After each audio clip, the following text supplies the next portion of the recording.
Hi guys.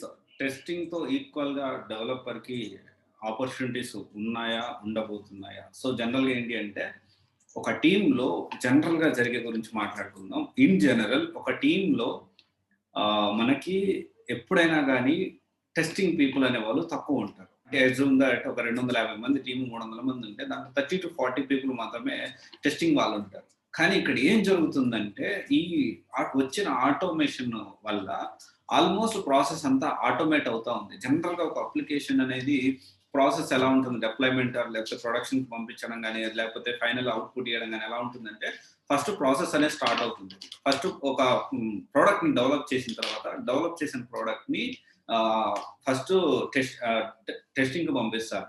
టెస్టింగ్‌కి పంపిస్తే టెస్టింగ్‌లో మళ్ళీ testing చేసి బగ్స్ ఉంటే బ్యాక్ వస్తది. మళ్ళీ డెవలపర్‌కి వస్తది. ఇలా ఒక ప్రాసెస్ అని ప్రొడక్షన్ టీమ్‌కి లేకపోతే డిప్లాయ్‌మెంట్ ప్రాసెస్ ముందే ఇదంతా కూడా జరుగుతా ఉంటుంది. ఇప్పుడేమవుతుందంటే ఈ టెస్టింగ్ చేసేటప్పుడు ఎందుకు ఆపర్చునిటీస్ పెరుగుతున్నాయో చెప్తారు. ఎందుకు టెస్టింగ్‌కి అంటే డెవలప్‌మెంట్‌కి మించి కాకపోయినా డెవలప్‌మెంట్ దగ్గర దగ్గర డెవలప్‌మెంట్‌కి ఉన్నంత వాల్యూ అనేది ఎందుకు పెరుగుతుందో కూడా మనం ఇక్కడ మాట్లాడుకుందాం. ఇక్కడేంటి అంటే ఈ ప్రాసెస్ అంతా ఈ టెస్టింగ్ చేసేవాళ్ళు ఏం చేస్తారంటే టెస్టింగ్ చేసేవాళ్ళు మళ్ళీ దీనికి డెవలపర్‌కి పంపించి దాని బగ్స్ ఉన్నాయా చెక్ చేసి మళ్ళీ ఈ ప్రాసెస్ అనేది అవుతదనమాట. అంటే ఒక టెస్టింగ్ చేసి ఇక్కడ ప్రాబ్లమ్ ఉందని చెప్తే మళ్ళీ బగ్ చేసి వాడు మళ్ళీ ఎతకాలి. ఎక్కడ ప్రాబ్లమ్ ఈ ప్రాబ్లమ్ వచ్చిందని చెప్తాడు టెస్టర్. ఈ ప్రాబ్లమ్ వచ్చింది. ఈ డెవలప్‌మెంట్‌లో ఎక్కడ ప్రాబ్లమ్ ఉంది. సో అండ్ సో పార్ట్‌లో. వాడు మళ్ళీ మొత్తం కోడ్ మొత్తం ఎతుక్కుంటూ రావాలి. ఎక్కడ ప్రాబ్లమ్ వచ్చింది? ఏంటి? బగ్ క్లియర్ చేయడానికి. ఈ విధంగా ఉండే జనరల్‌గా ఇదే జరుగుతది. కానీ ఇక్కడేంటి అంటే టెస్టింగ్‌లో ఎస్‌డిఇటి అంటే software development engineer and test అనేది ఒకటుంటది.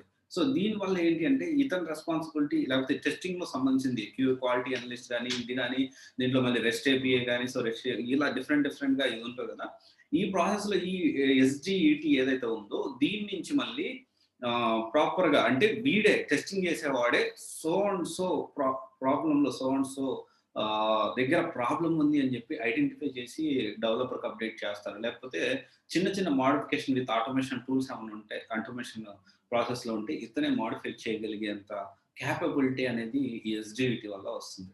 సో ఇప్పుడేంటి అంటే ఈ విధంగా మనం చూసుకుంటే డెవలప్‌మెంట్‌లో చేసే వాళ్ళ టీమ్ అనేది కొంచెం తక్కువ అయ్యేదానికి ఛాన్స్ ఉంది.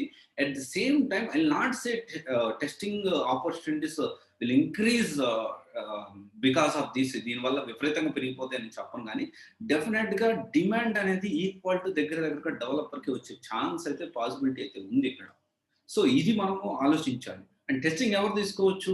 ఎన్ని రోజులు ఉంటుంది? టెస్టింగ్ అనేది ఎప్పటికీ ఉంటుంది. కానీ ఆపర్చునిటీస్ కూడా ఏంటి అంటే ఉంటాయి. లేవు అనే కాన్సెప్ట్ ఉండదు. టెస్టింగ్ అనేది వితౌట్ టెస్టింగ్ ఏ ప్రొడక్ట్ కూడా మార్కెట్‌లో రిలీజ్ కాదు. కానీ టెస్టింగ్ అనేది మనం చూసుకొని మనకు ఎలిజిబిలిటీ ఏంటి? ఎలిజిబిలిటీ ఉందా? లేదా? ఇప్పుడు అన్ని కోడింగ్, నాన్ కోడింగ్ ఇలా చాలా కోర్సెస్ ఉన్నాయి. ఏది మనకు ఎలిజిబిలిటీ ఉంది? ఏది తీసుకోవాలా? వద్దా? ఇదన్నీ తీసుకొని ప్రాపర్‌గా ప్లాన్ చేసుకోవాలి. అంటిల్ అన్‌లెస్ మనం తీసుకోకుండా అది ఇది అని మనము దాని గురించి వరీ అవ్వాల్సిన అంటే లేకపోతే ఏది పడితే అది తీసుకొని మనము ఇబ్బంది పడకుండా ప్రాపర్‌గా ప్లాన్ చేసుకుంటే సో నా ప్రొఫైల్‌కి ఏది సూట్ అవుతుంది అదంతా ప్రాపర్‌గా ప్లాన్ చేసుకుంటే సో మనకి ఈజీ అవుతుంది కెరియర్ బిల్డ్ చేసుకోవడానికి. సో ఇక్కడేంటి అంటే ఎప్పుడైనా కానీ నేను నేర్చుకున్నది ఇదే. నేను దీన్నే ఫైనలైజ్ చేసుకుంటాను. నేను దీనితోనే జాబ్ కొడతాననే కాకుండా మార్కెట్ ఇండస్ట్రీ స్టాండర్డ్స్ ప్రకారం ఎలాంటి స్కిల్స్ ఉన్నాయి. ఆ స్కిల్స్ ప్రకారం నా స్కిల్ అనేది అప్‌గ్రేడ్ చేసుకోవాలి అనే కాన్సెప్ట్‌తో ఉండండి. So one more very important thing.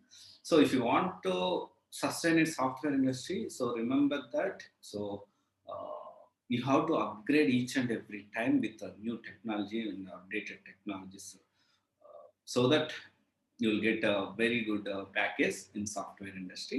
So plan accordingly. If anyone interested, definitely you can attend for counseling for more info. And I have given updated about profile marketing. So if the Azure DevOps మీద permanent work from home, AWS DevOps మీద and వీటి మీద permanent work from home updates వస్తున్నాయి. So contacts ఇంకెవరన్నా interview schedule చేసుకోవాలి అంటే if you want profile marketing yes definitely you can check your eligibility by attending counseling. Thank you. This is Raj signing off. CYC Guidance Private Limited, one-stop solution for all job-oriented courses. Thank you.